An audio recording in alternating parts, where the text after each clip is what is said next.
സംസ്ഥാന സമ്മേളനത്തിന് മുന്നോടിയായി CPIM-ൽ നടക്കുന്നത് കൂട്ടത്തല്ലാണ്. വലിയ തോതിലുള്ള ഒരു പക്ഷപാത രാഷ്ട്രീയം ഉന്നത നേതാക്കൾക്ക് വേണ്ടി CPIM തയ്യാറാക്കുകയാണ്. MV ഗോവിന്ദനും അതുപോലെ സംസ്ഥാന കമ്മിറ്റി അംഗങ്ങൾക്കും എന്ത് തോന്നിയവാസവും ആവാം. അത് താഴെക്കടയിലുള്ളവർക്ക് ഒരു രീതിയിലും അവരോടൊപ്പം കിടപിടിക്കാൻ കഴിയില്ല. അവർക്ക് പ്രത്യേകമായ നിയമം, അവർ ജനപ്രതിനിധിയുമാണ്. അതോടൊപ്പം തന്നെ നിരവധിയായിട്ടുള്ള കമ്മിറ്റികളിൽ അവർക്ക് എല്ലാ രീതിയിലും ആധികാരികതയുമുണ്ട്. അവരുടെ ഉറ്റവർക്കും ഉടയവർക്കും എന്ത് വേണമെങ്കിലും കാട്ടിക്കൂട്ടാം. നവീൻ ബാബുവിൻ്റെ കേസ് അത്തരത്തിലൊന്നാണ്. കൃത്യമായി പറഞ്ഞാൽ MV ഗോവിന്ദൻ്റെ ഭാര്യ ശ്യാമളയും അതുപോലെ തന്നെ അദ്ദേഹത്തിൻ്റെ മക്കളും വലിയ തോതിൽ ബിനാമികളുമായി ഉള്ള ബന്ധത്തെക്കുറിച്ചൊക്കെ ഇപ്പോൾ സംസ്ഥാന കമ്മിറ്റിയിൽ അതിരൂക്ഷമായി ചർച്ച ചെയ്യുകയാണ്. MV ഗോവിന്ദനെ ഇനിയും സംസ്ഥാന കമ്മിറ്റിയിൽ വെച്ചുകൊണ്ടിരിക്കുന്നത് അപഹാസ്യമാണ് എന്ന തരത്തിലേക്ക് കാര്യങ്ങൾ നീങ്ങുകയാണ്. ഒരു കാര്യം വ്യക്തമായി കഴിഞ്ഞിരിക്കുന്നു.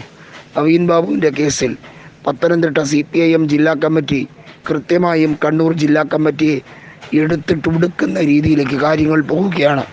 ഒരു കാര്യം ഉറപ്പിച്ചു, CPM മഞ്ജുഷയുടെ കുടുംബത്തോടൊപ്പമാണ്, അവരുടെ വേദനയിൽ പങ്കെടുക്കുന്നു എന്നൊക്കെ പറയുന്നത് വെറുതെയാണ്. യഥാർത്ഥത്തിൽ വേട്ടക്കാരോടൊപ്പമാണ് CPM-ൻ്റെ സംസ്ഥാന കമ്മിറ്റി. MV ഗോവിന്ദൻ്റെ തറവാട് സ്വത്ത് പോലെയാണ് CPIM ഇപ്പോൾ കൈകാര്യം ചെയ്യുന്നത്. പിണറായി വിജയൻ എന്ത് രീതിയിലും അധികാരം ദുർവിനിയോഗം ചെയ്യാൻ ഒരു മടിയും കാണിക്കുന്നില്ല. ശശിയെ നിലയ്ക്ക് നിർത്താൻ CPIM-ന് കഴിയുന്നില്ലെങ്കിൽ പിന്നെ എന്തിനാണ് തൊഴിലാളി വർഗ പാർട്ടി എന്ന് പറഞ്ഞ് ഇങ്ങനെ തെക്കും വടക്കും നടക്കുന്നത്? SFI മുതൽ DYFI മുതൽ കൊടിയ രീതിയിലുള്ള പക്ഷപാത രാഷ്ട്രീയവും അഴിമതിയുമാണ്. സ്വജനപക്ഷപാതം അടിസ്ഥാനപരമായി വർഗ സംഘടനാ ബോധത്തെ തന്നെ തകർത്തിരിക്കുകയാണ്. അതുകൊണ്ട് തന്നെയാണ് സംസ്ഥാന സമ്മേളനത്തിന് മുന്നോടിയായിട്ടുള്ള വിവിധ ജില്ലാ കമ്മിറ്റികളിലെ പൊട്ടിത്തെറി അതീവ ഗുരുതരമായി മാറിയിരിക്കുന്നത്. ഈ സംസ്ഥാന സമ്മേളനം കഴിയുന്നതോടുകൂടി CPIM-ൽ ഒരു കലങ്ങിമറിയക്കം ഉണ്ടാകും. അതിൽ പല പുഴുക്കുത്തുകളും പുറത്താകും എന്നൊക്കെയാണ് കരുതുന്നതെങ്കിൽ തെറ്റി എന്ന് തന്നെയാണ് വ്യക്തമാകുന്നത്. CPIM-ൽ രണ്ട് പ്രധാനപ്പെട്ട മാറ്റങ്ങൾ വരും.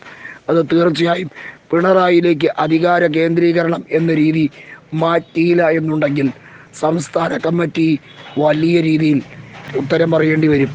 ആലപ്പുഴയിൽ G. സുധാകരൻ പാർട്ടി വിടാൻ ഒരുങ്ങിയാൽ തീർച്ചയായും അദ്ദേഹത്തിൻ്റെ ശിഷ്യരായിട്ടുള്ള പലരും ഉണ്ട്.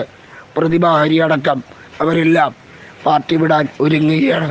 തീർച്ചയായും പത്തനംതിട്ടയിലും ഇത്തരത്തിലാണ് കാര്യങ്ങൾ. ഏതായാലും നിരവധിയായ നേതാക്കൾ പാർട്ടി വിടാൻ ഒരുക്കമായി.